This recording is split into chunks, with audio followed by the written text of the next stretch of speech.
Welcome to Tarot Tuesdays, and today we're going to talk about the High Priestess.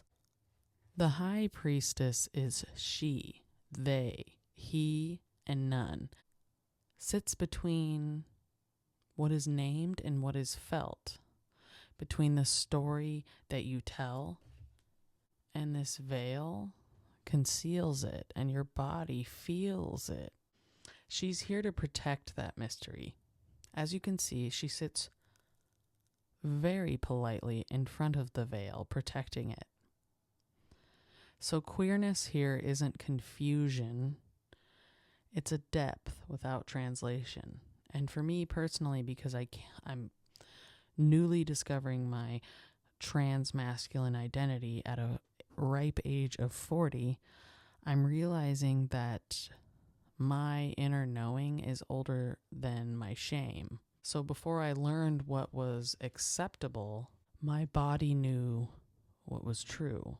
Before my language disciplined me and before society's language disciplined me, I sensed myself correctly at a very young age.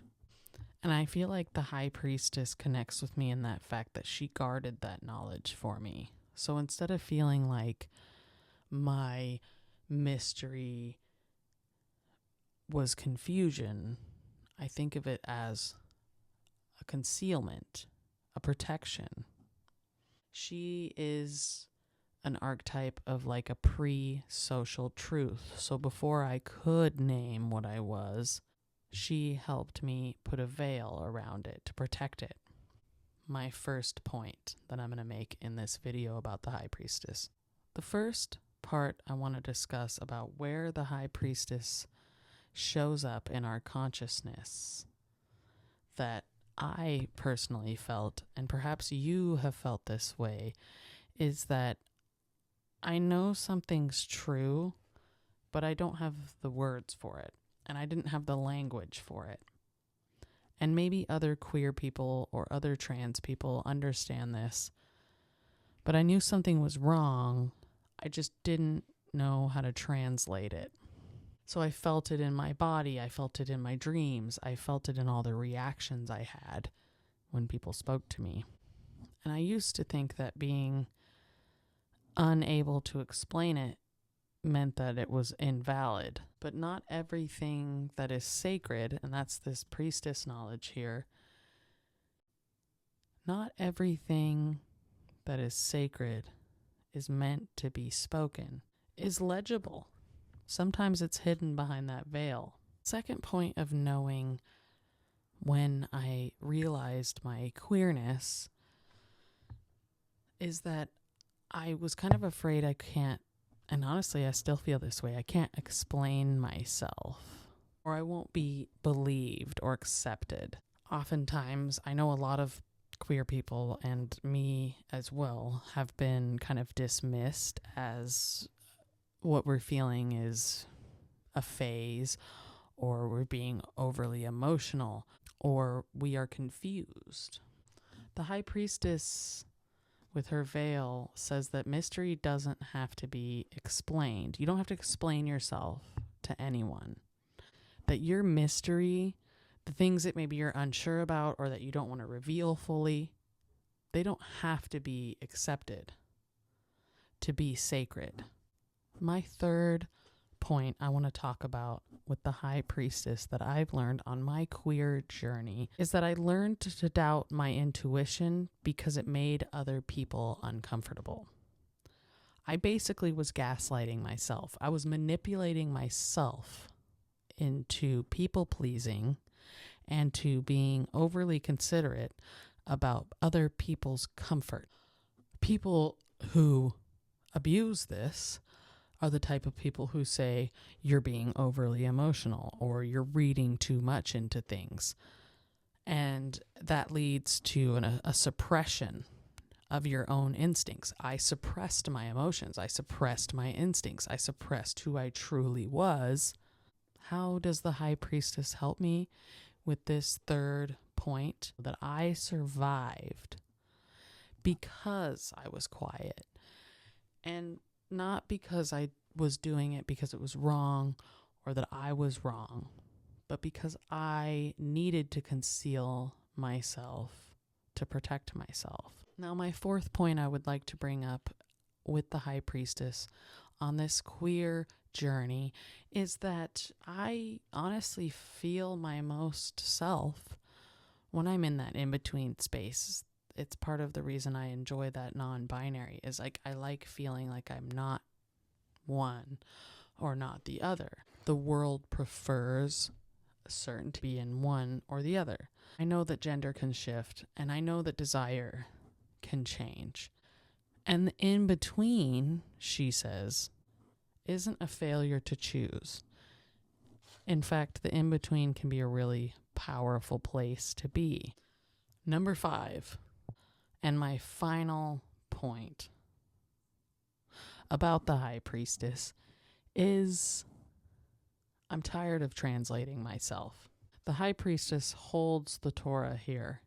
She holds the translation to the knowledge. So constantly having to explain yourself as a queer person, people who maybe don't respect your pronouns, people who don't respect your identity, people who don't respect your practices, that could be a really difficult place to exist. Oftentimes I know that I'm coming away from this, but I felt much more myself, or I felt more real when I was alone. And the High Priestess taught me that it's okay to be this way. It's okay to be opaque. It's okay to find this liminality. And I can exist in that liminality. What is my reasoning behind calling the High Priestess this queer mystic?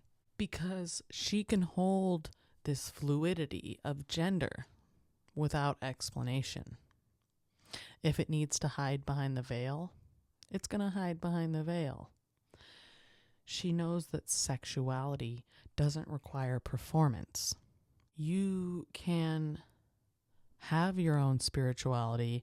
You can exist within your own spirituality without having to have an institutionalized spirituality. Translate her as a queer mystic, or them, or he, she, they, it, none.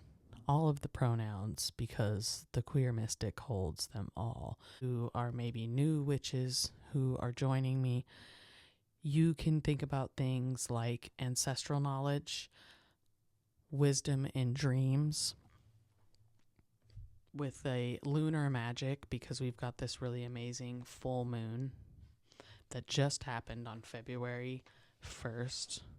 The queer mystic is calling out to you to embody rituals. And she says you can do magic without needing to perform, without needing it to be witnessed.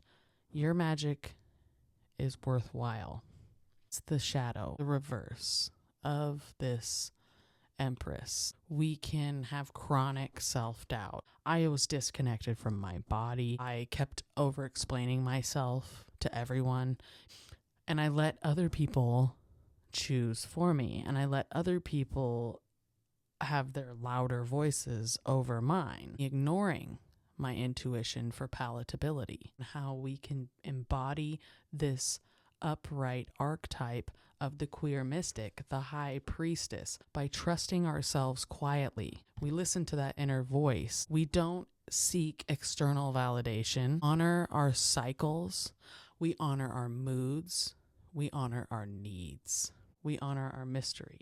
If there's things that you are unsure about, you don't name yet, the High Priestess wants you to know that that's okay. She wants you to know that some truths are allowed to remain behind the veil, to remain unnamed. And silence in this case is a boundary. It's not something that's a void. You're choosing to put up that wall of silence. Thanks for joining Orion. That's me and the High Priestess on Tarot Tuesdays. I hope that you join me for more of these episodes, because each week I'm going to deep dive into a card or a pair of cards, and we're going to talk about the queer archetype in my interpretation. If you have your own queer interpretation of the High Priestess, leave a comment down below. I'd love to engage in a discussion about this card. the more I learn about tarot, the more I learn about all these layers. I'm on Pinterest. I'm on Discord. I'm on TikTok. I'm here every Tuesday